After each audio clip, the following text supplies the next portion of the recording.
വ്യക്തികൾ നന്നാവുകയോ നന്നാക്കപ്പെടുകയോ അല്ലാതെ സമൂഹത്തെ ഒന്നടങ്കം നന്നാക്കാൻ സാധ്യമല്ല. അങ്ങനെ സമൂഹത്തെ ഒന്നടങ്കം നന്നാക്കാൻ ശ്രമിച്ചവരൊക്കെ വെടിയുണ്ടകളേറ്റു മരിച്ചിട്ടുണ്ട്, തൂക്കിലേറ്റപ്പെട്ടിട്ടുണ്ട്, സമൂഹത്തിൽ നിന്നും തുടച്ചു നീക്കം ചെയ്യപ്പെട്ടിട്ടുണ്ട്. ഉദാഹരണങ്ങൾ ചരിത്രത്തിൽ ഒരുപാടുണ്ട്. സമൂഹം നന്നാവാൻ വ്യക്തികൾ മാറണം. അല്ലെങ്കിൽ സ്വന്തം മൂക്കിലെ പീള തുടച്ചിട്ട് പോരെ നാട്ടുകാരുടെ കണ്ണിലെ കോങ്കണ്ട് മാറ്റുന്നത് എന്ന ചോദ്യമാണ് പ്രസക്തമാവുന്നത്. ലോകം വല്ലാതെ അഴുക്കായിരിക്കുന്നു. ഇതൊക്കെ ആര് നന്നാക്കാൻ എന്ന് ചായക്കടയിലിരുന്ന് ദീർഘശ്വാസം വിടുന്ന നമ്മൾ മലയാളികൾക്ക് പണ്ടേ ഉള്ളൊരു ശീലമുണ്ട്. നാട്ടുകാരെ മുഴുവൻ നന്നാക്കാൻ നോക്കും. പക്ഷേ സ്വന്തം കാര്യം വരുമ്പോൾ അയ്യോ ഞാൻ പാവമാ എന്ന് പറയും. സത്യത്തിൽ വ്യക്തികളുടെ കൂട്ടായ്മയാണ് സമൂഹം. അതുകൊണ്ട് തന്നെ ഓരോ വ്യക്തിയും സ്വയം നന്നാവുകയോ അതല്ലെങ്കിൽ അടിച്ചൊതുക്കി നന്നാക്കപ്പെടുകയോ ചെയ്യാതെ ഈ സമൂഹത്തെ മൊത്തമായി നന്നാക്കാൻ ഡിറ്റർജന്റ് പൗഡർ ഇട്ട് കഴുകിയാൽ പോലും സാധ്യമല്ല.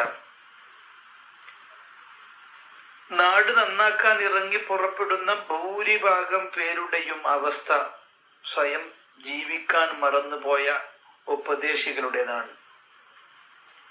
ഹെൽമറ്റ് തലയിൽ വെക്കാതെ വൺവേയിലൂടെ വണ്ടി റിവേഴ്സ് എടുത്തു വന്ന് ട്രാഫിക് ബ്ലോക്കുകൾ ഉണ്ടാക്കി അതിൽ കിടന്ന് ഈ നാട്ടിലെ ട്രാഫിക് സിസ്റ്റം വൻ പരാജയമാണ് എന്ന് ഫേസ്ബുക്കിൽ ലൈവ് ഇടുന്നവരാണ് നമ്മളിൽ പലരും. കൈക്കൂലി കൊടുക്കില്ല എന്ന് പ്രതിജ്ഞയെടുക്കും. പക്ഷേ സ്വന്തം ഡ്രൈവിംഗ് ലൈസൻസ് ടെസ്റ്റ് പാസ്സാവാൻ, അതുമല്ലെങ്കിൽ ഏതെങ്കിലും ഒരു സർക്കാർ ഓഫീസിൽ നിന്ന് തൻ്റെ കാര്യങ്ങൾ സാധ്യമാകാൻ വേണ്ടി ആ ഓഫീസുകളിലെ ചേട്ടന് ചായക്കുടി പൈസ കൊടുക്കാൻ നമുക്കാർക്കും ഒരു മടിയുമില്ല. ചുരുക്കം പറഞ്ഞാൽ നമ്മൾ മാറാതെ സമൂഹം മാറണം എന്ന് പറയുന്നത് വീട്ടിൽ ഇരുന്നു കൊണ്ട് KSRTC ബസ് എൻ്റെ വീട്ടുപടിക്കൽ വന്ന് നിൽക്കണമെന്ന് വാശി പിടിക്കുന്നത് പോലെയാണ്. മനുഷ്യർ നന്നാവാൻ പ്രധാനമായും 2 വഴികളേ ഉള്ളൂ. സ്വന്തം തെറ്റുകൾ മനസ്സിലാക്കി ഇനി ഞാൻ വഴിയിൽ തുപ്പില്ല, പ്ലാസ്റ്റിക് വലിച്ചെറിയില്ല എന്ന് സ്വയം തീരുമാനിക്കണം. ഇത് നടക്കണമെങ്കിൽ ഉള്ളിൽ ലേശം മനസാക്ഷി വേണം. ഇതിന് ക്ഷാമമുള്ളത് കൊണ്ടാണ് അടുത്ത വഴി വേണ്ടി വരുന്നത്. ഇതാണ് നമ്മുടെ നാട്ടിൽ കൂടുതൽ ഫലപ്രദം. സിഗ്നലിൽ ക്യാമറ വെച്ച് 1500 അല്ല 5000 രൂപ ഫൈൻ അടിക്കും എന്ന് കണ്ടാൽ നിയമം പാലിക്കാത്തവൻ പോലും മാന്യനായി വണ്ടി നിർത്തും. ഇവിടെ വ്യക്തി സ്വയം നന്നായതല്ല, പോക്കറ്റ് കീറുമെന്ന പേടിയിൽ നന്നാക്കപ്പെട്ടതാണ്. ഇങ്ങനെയാണെങ്കിലും വ്യക്തികൾ മാറിയേ തീരും.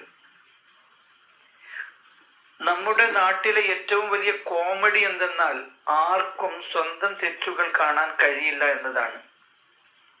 അയൽക്കാരൻ പറമ്പിലെ പ്ലാസ്റ്റിക് കത്തിക്കുമ്പോൾ നമുക്ക് ചുമ വരും. നമ്മൾ കത്തിക്കുമ്പോൾ അത് വെറുമൊരു ചെറിയ പുക മാത്രമാണ്. തൻ കാൽ കീഴിലെ ഇരുട്ടറിയാതെ അയൽക്കാരന്റെ വിളക്കിലെ എണ്ണ പറ്റിയതിനെ പരിഹസിക്കരുത്. സമൂഹം നന്നാവാൻ നമ്മൾ ആദ്യം ചെയ്യേണ്ടത് സ്വന്തം വീട്ടിലെ കണ്ണാടിയിൽ നോക്കി ഒന്ന് ചിരിക്കുകയും അതിലെ മനുഷ്യനെ തിരുത്തുകയുമാണ്. ഒരു വണ്ടി ഓടണമെങ്കിൽ അതിലെ 4 ചക്രങ്ങളും നേരെ ഓടണം.